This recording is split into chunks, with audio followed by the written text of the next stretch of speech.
estamos, pilas, listos y predispuestos. Perfecto, ahí está con ustedes, mis queridos amigos, Mauro Andino, en esta noche de jueves, como todos los jueves, jueves de Mauro, ya me reclaman, ¿sí sabe? Yo arranco de mañana con el noticiero y en la tarde ya está la gente fregando. Oye, y de noche va a estar el Mauro. Yo sí. Déjenme le pregunto que Mauro no es desocupado. Le digo, Mauro está ocupado. Mauro está haciendo muchas cosas. Tengo que preguntarle primero. Es que la gente exige. Muchas gracias. Muchas gracias, amigo Nelson. Qué bonito saber que la gente está interesada, que le importa este espacio, que es un espacio colectivo. Claro. No es únicamente de los dos, sino que es un espacio de ellos, de la gente que nos escucha, que nos mira. A ellos les pertenece este espacio, así que nosotros felices de la vida que reclamen y que exijan nuestra participación y nuestra intervención aquí. Eres bastante generoso, la verdad, porque básicamente el espacio eres tú solo, ñaño. Tú solo. No. ¿Cómo crees? No. Al contrario, como siempre te lo he dicho, y tú sabes, la gente va a pensar que hemos programado alabarnos aquí de entrada, pero nada que ver, nada de esto está programado. Pero como siempre te lo he dicho... Ya borrarás el chat que tuvimos anterior. Casi digo de sano y pegado a las bielas, casi digo, no, sí, como siempre te lo he dicho en el programa y por fuera del programa, tú muy generoso al abrirme el espacio para poder conversar con la gente y poder plantear mis ideas, mis reflexiones, a veces probablemente equivocado, en otras acertado, pero lo importante es deliberar, conversar, así que muchas gracias. Claro que sí. Muy bien, bueno, mi querido amigo Mauro, vamos a empezar. Yo creo que es valedero hacer un pequeño recuento, que nos digas tú tu visión, tu análisis de lo que hoy está viviendo el país con todo lo que se ha revelado. Es una cosa terrible, increíble. A veces siento que están tratando de buscar lavarle la cara al presidente. Yo la verdad que considero que si esto se ha revelado es de dos vías, es decir, no puede haber un corrupto sin un corruptor y no puede haber una entrega de puestos sin un gobierno que les diga, bueno, entréguese y véndase. ¿Cuál es tu apreciación, Mauro, de lo que hoy vive el país? Mira, Nelson, lo que hoy se ha develado, un nuevo hecho, un nuevo capítulo, porque en nuestro país lamentablemente cada día pasa algo diferente, es como una novela. Sí. Cuando tú crees que ya llega al final esa tragedia, esa comedia, te encuentras con la novedad de que aún existían 2, 3, 4 capítulos más y peores que los anteriores. Creo que a todos no solo nos empieza ya a llenar de indignación, que ya estábamos indignados, sino, y te pido disculpas y a la audiencia por lo que voy a decir, ya nos empieza a provocar asco, claro, repugnancia, náusea, porque evidenciar que hay probables delitos de corrupción donde probablemente están vinculados a asambleístas, asesores parlamentarios, el propio gobierno, claro, asesores, integrantes del Ejecutivo, porque tú bien hacías una precisión muy importante. Tan corrupto es el que recibe como el que ofrece. Tan corrupto es el que pide como el que da. La corrupción es de doble vía, mis queridos amigos y amigas. La corrupción no cae del cielo, no es que te aparece el ministerio, el viceministerio, como hoy en la mañana se denunció de la noche a la mañana por obra y gracia del Espíritu Santo. Alguien tuvo que ofrecerte, alguien tuvo que ir a entregarte, alguien te planteó esa posibilidad. Y eso realmente es repugnante y le hace mucho daño a la política, a las instituciones, a los partidos políticos y lo más grave, a la democracia, Nelson. ¿Sabes por qué? Porque la gente empieza a desconfiar del régimen democrático. Y ahí corremos un gravísimo riesgo. La gente, en su frustración, en su ira, al ver que la clase política y las élites gobernantes no les solucionan sus problemas cotidianos y prefieren robarse la plata del pueblo, son capaces de dejarse seducir de las propuestas más extremistas y más radicales que puedan aparecer. El auge de la extrema derecha en el mundo, los Bolsonaro, los Donald Trump, los Abascal con Vox en España, los Orbán en Hungría, en Turquía Erdogan, el propio Putin en Rusia, ¿sí? Con esto tampoco quiero decir que Ucrania y el Zelensky sea un santo de mi devoción, no, Claro. de ninguna manera. Kast en Chile, que casi gana la presidencia, los Milei en Argentina, los Fujimori en Perú. Esa ola de extrema derecha que hoy se ha esparcido por el mundo, no cae del cielo tampoco. Es resultado de la desconfianza en el sistema democrático, porque la gente empieza a creer que la democracia no sirve porque no les resuelve los problemas, no les llena el estómago Claro. y les sigue manteniendo con hambre. ¿Qué propuestas, Y por ese es el ejemplo, riesgo que corremos aquí. claro, ¿y qué propuestas son las que, por ejemplo, aplicaría este grupo que tú has mencionado, este grupo de extrema derecha, que podría aprovecharse de esta situación? ¿Qué es lo que podría decirse para que la gente se confunda? Mira, ante el descrédito de las instituciones y ante el descalabro de las estructuras políticas tradicionales, a mí no me sorprendería que alguno de estos políticos que tienen cierto grado de reconocimiento, pero que no son del todo influyentes aún a nivel nacional, empiecen a enarbolar, por ejemplo, un discurso que diga lo siguiente, y cuidado, se va a malinterpretar, no es que yo estoy legitimando este tipo de discursos, pero intentando analizar la política y hacer un análisis de perspectiva sobre lo que podría venirse para el país, yo ya me planteo algunas hipótesis. Por ejemplo, no faltará, Nelson, el que empiece a construir un discurso antiderechos humanos, antimigrantes, que hay que expulsar, perdón, para los hermanos venezolanos, que hay que expulsar a los venezolanos, que hay que expulsar a los haitianos, que hay que expulsar a cualquier migrante que viva aquí en el país porque probablemente son los responsables de todos los males, de quitarle trabajo a la mano de obra ecuatoriana, de la delincuencia, etcétera, etcétera, etcétera. Ya aparecerá el que plantee eso. Aparecerá el que plantee un discurso abiertamente antifeminista, abiertamente antimujeres, reivindicando una sociedad patriarcal, machista, antiderechos de las mujeres. Ya aparecerá el que reivindique un discurso abiertamente conservador y fundamentalista desde lo religioso, invocando a Dios, invocando a la religión católica, que es mayoritaria en nuestro país. Son características muy propias de estos grupos de extrema derecha, que uno los veía muy lejanos. ¿Tú te habrías imaginado algún momento que Donald Trump gane la presidencia de los Estados Unidos? Un cómico, un tipo que hacía programas de televisión y que tenía plata porque es un magnate de los bienes raíces. ¿Tú te habrías imaginado que un Bolsonaro, a pesar de que había sido diputado durante muchos años, pero era un diputado con todo respeto de medio pelo, que no había trascendido, y que cuando anunció su candidatura a la presidencia empezó con el 3%? ¿Tú te habrías imaginado que llega a la presidencia, que Vox en España llegue a ser la tercera fuerza política más importante de ese país? Nadie se imaginaba aquello. Y sin embargo, hoy están más vigentes que nunca. Consecuentemente, a mí me preocupa muchísimo porque lo que sucede en la Asamblea, lo que sucede en el gobierno, lo que sigue haciendo es macerar, calentar la olla. Y si la olla explota, agárrate, porque la reacción de la masa enfurecida puede conducir a cualquier cosa. Mauro, y estas cosas que están pasando en el actual gobierno, con el presidente y todo eso, ¿no más bien fortalece o le da chance a la izquierda? Porque Lazo vendría a representar la derecha, ¿no? Mira, hay un nicho importante para la izquierda y básicamente para el sector que apoya la Revolución Ciudadana. Esto es indiscutible. Pero también las elecciones del año pasado demostraron que había ciertos límites.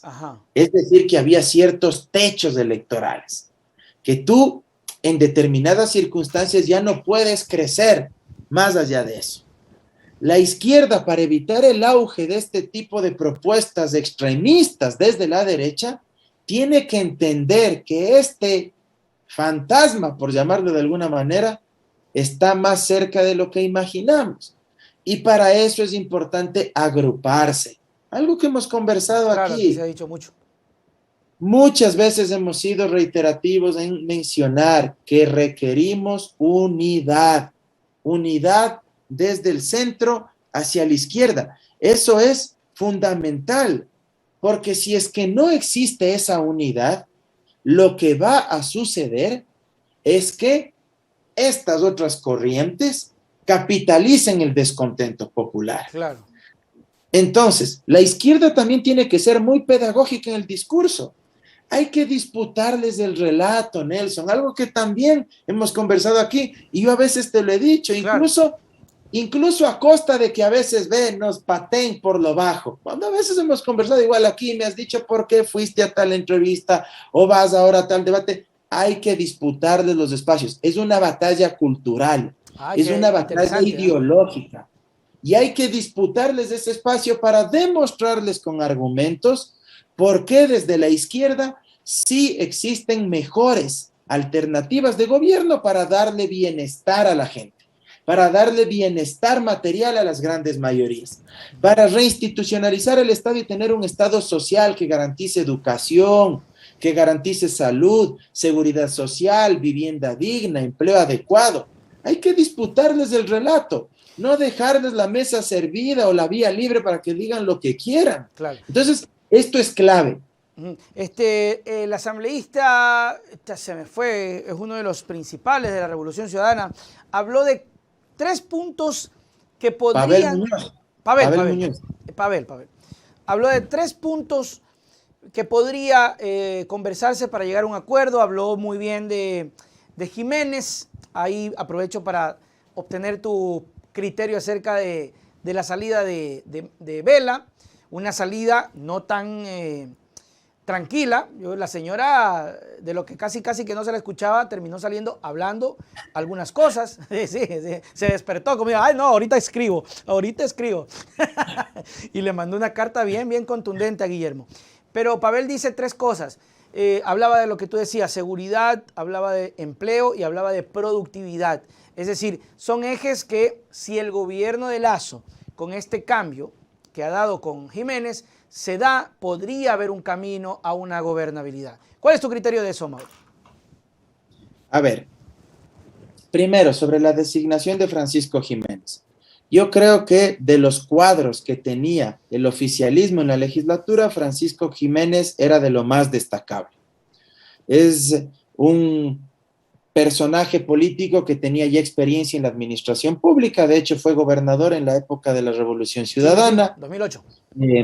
Él tiene, de lo que conozco, tiene una formación política bastante amplia, creo que incluso estudió en alguna universidad europea, creo, si no estoy equivocado, en London School of Economics, entonces tiene formación política, pero además algo valioso que creo todos han reconocido, yo también por los medios de comunicación he presenciado, porque no lo conozco personalmente, pero de lo que se observa, era un legislador que a pesar de las diferencias o distancias ideológicas que podían tener con él sus colegas, se podía conversar, se podía dialogar, se podía debatir y discrepar incluso, pero con altura, claro, con respeto, con mesura. No como otro de los legisladores que renunció para ir a apoyarle en la parte política a Guillermo Lasso, y no sé qué tanto le apoye políticamente, como Diego Ordóñez. Sí, porque realmente con un discurso tan altisonante, tan confrontativo, lleno, yo diría, momentos hasta de odio, claro, de resentimiento, ¿cómo puedes, digamos, ser un eje articulador para dialogar con los que piensan diferente a ti? Pues, o sea, muy complejo bajo esas prácticas. En cambio, Jiménez, me parece, tiene un perfil totalmente distinto al de el señor Ordóñez. Entonces, pero Mauro, ¿cómo designa a Jiménez con ese perfil después de despotricar con la Asamblea y de dañar esos puentes, y luego dice, ya, voy a ponerlo a Jiménez para construir puentes?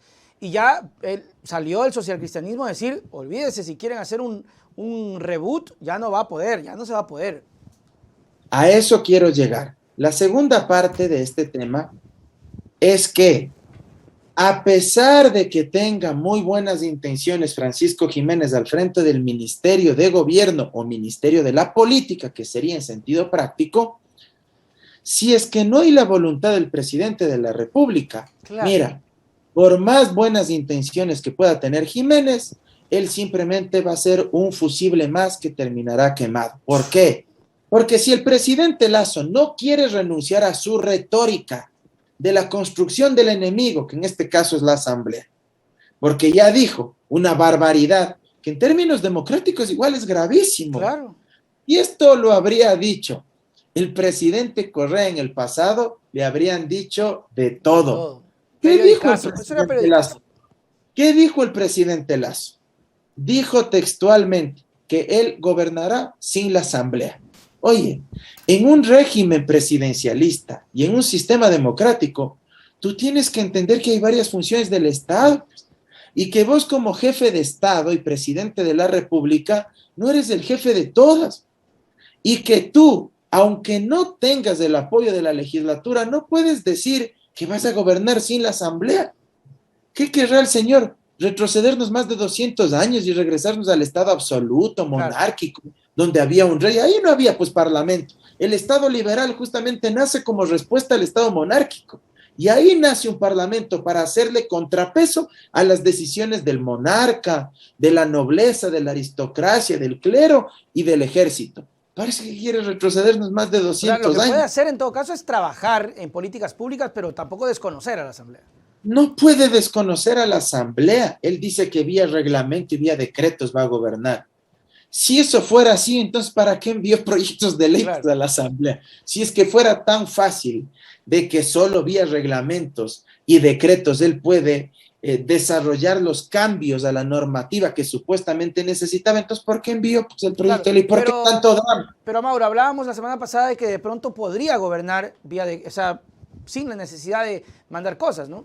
Tiene ciertos límites a nivel legal, sí, pero en materia de política pública él no necesita de leyes. Claro, eso hablábamos. Lo que necesita es de voluntad y de decisión política, hacer un diagnóstico claro, tener una radiografía respecto del área de intervención, salud, seguridad social, educación, inseguridad, y sobre todo tener el equipo adecuado para que pueda ejecutar esa política pública y la voluntad de transferir recursos, porque una política pública sin recursos no funciona. Así es. Una política pública solo con capacitaciones o talleres o con buena voluntad o discurso no es política pública. La política pública necesita recursos económicos y para hacer eso no necesita de leyes. Ahora, la renuncia de la señora Vela dejó varias cosas ahí flotando en el aire.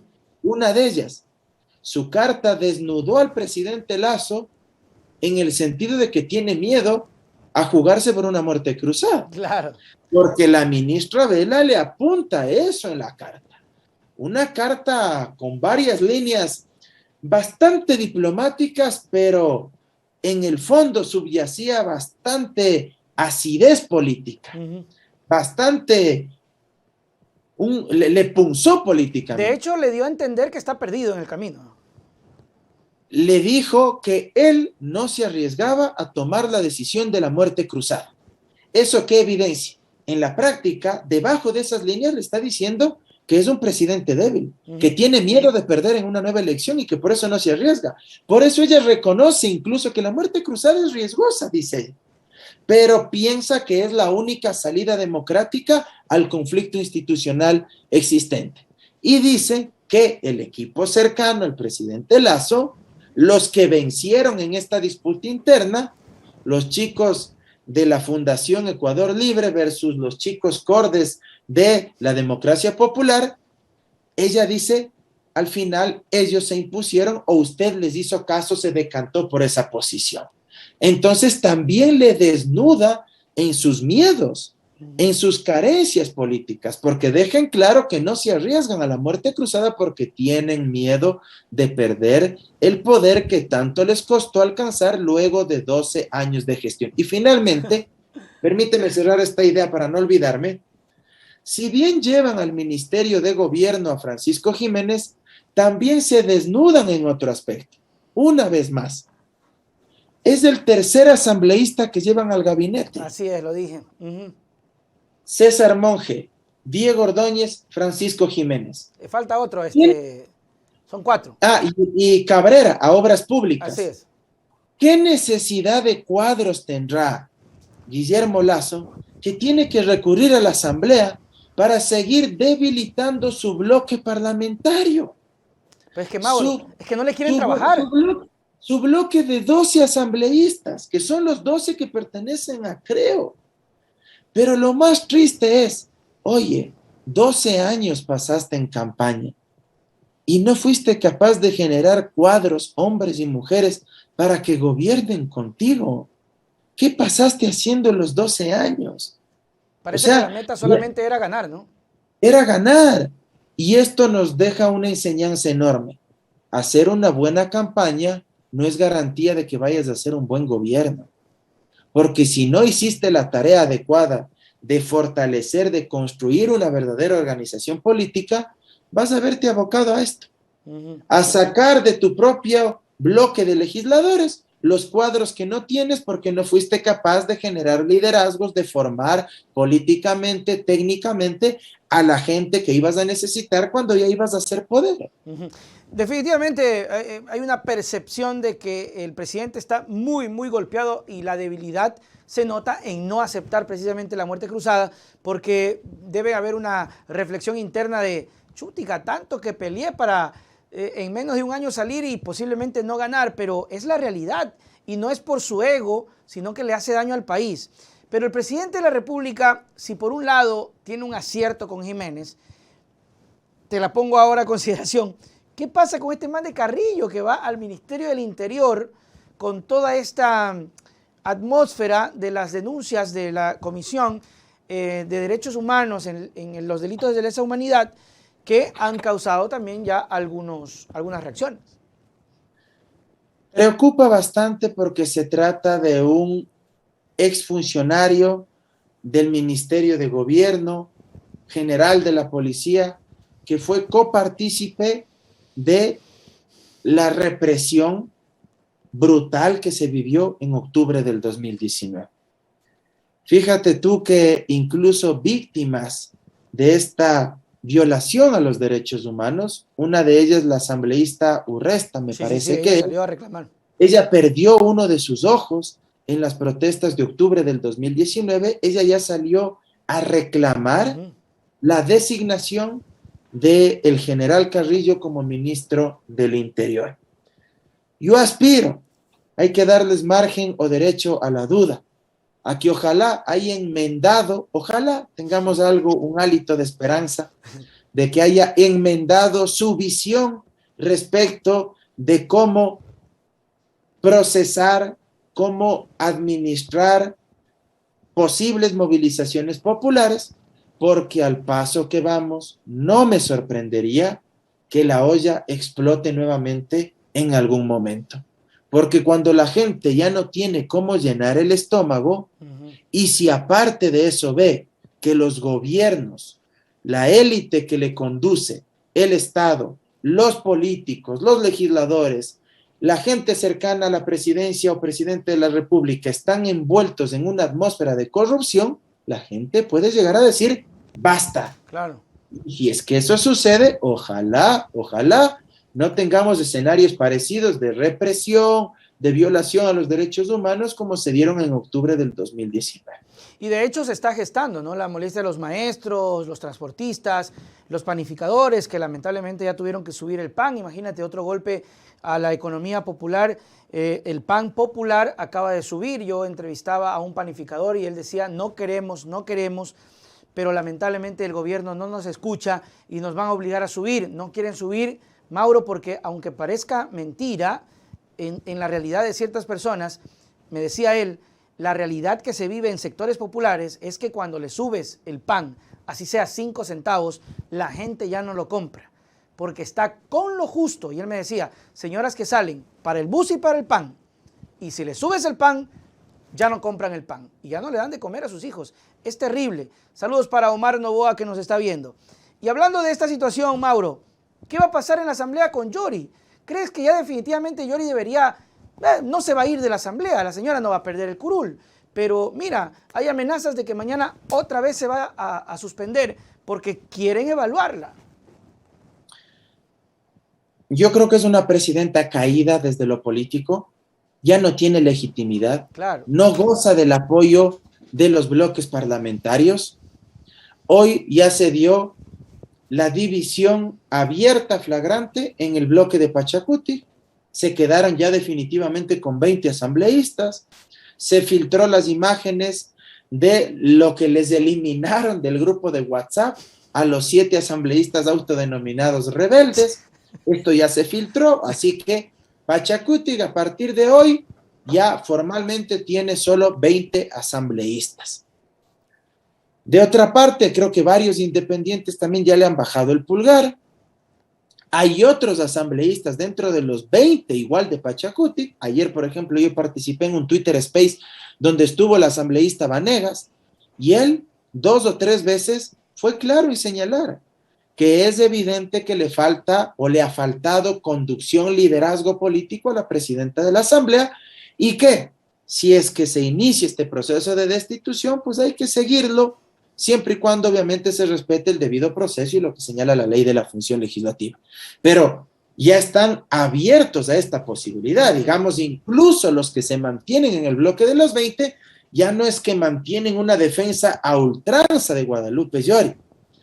La señora debe ser sensible con la institución, ya no goza del apoyo, es impresentable que incluso pierda el control emocional y le saque el dedo a sus adversarios. O sea, estamos regresando a la década de los 80, de los 90, estamos a un tris de que se lance otra vez un cenicerazo, de que por ahí alguien le patee en el suelo o le pegue, le golpee a un colega legislador. O sea, ya poco falta. Ya 2 veces, ¿ah? De los 80 y de los 90, o sea. El bajado del breque y el dedo. O sea, es algo impresentable.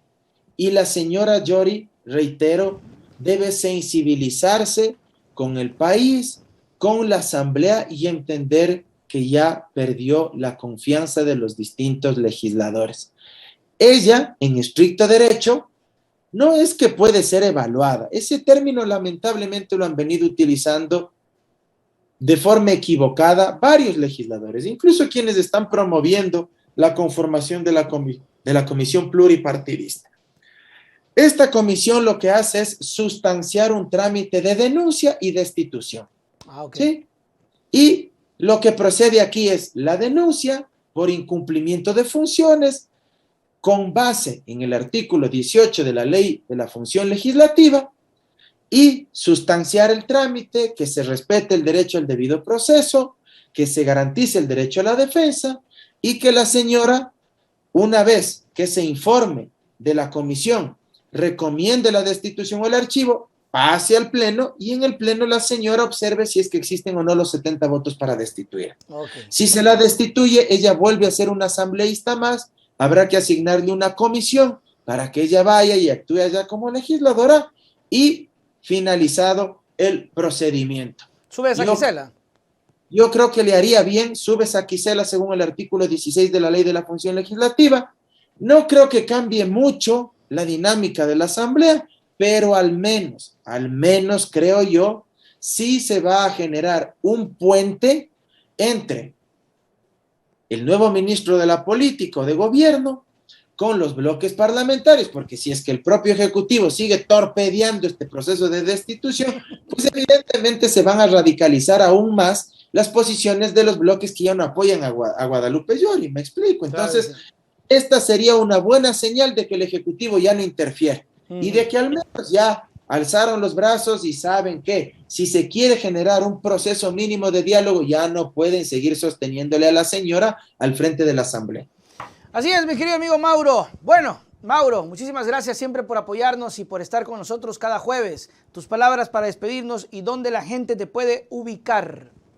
Como siempre, mi agradecimiento, querido Nelson, a ti, a la gente que nos escucha, que nos mira. Pueden seguirme en mis redes sociales, en @MauroAndino en Twitter, en Mauro Cabezón Andino en Instagram, en mi página de Facebook, Mauro Andino Espinosa. Denme un like ahí en la página y en mi cuenta de TikTok también como Mauro Cabezón Andino. Así que siempre es importante seguir incrementando el número de seguidores para que conformemos una comunidad digital mucho más amplia y podamos, por supuesto, también difundir nuestros criterios, nuestras opiniones y aportar al debate democrático. Y también en nuestras cuentas de Desalineados en Twitter, Facebook, Instagram y TikTok. Así que nos volveremos a ver la próxima semana y abrazo enorme para todos. Cuídense mucho. Gracias, Mauro. Chau, chau. Muy bien, mis queridos amigos, ahí estuvo con nosotros Mauro Andino conversando pues de temas políticos interesantísimos. Siempre es bueno tener los criterios de amigos que vienen todas y siempre a este espacio. A ustedes, a Omar Novoa, que nos ha apoyado, al señor Apolo, que nos envía siempre colaboraciones, a Milton, a Mayra, a Guillermo, a René, a todos ustedes, muchísimas gracias. Mañana no tenemos entrevistas, vamos a procurar de que sean martes, miércoles y jueves, o bueno, a veces hay o no, pero mañana no hay, yo les aviso.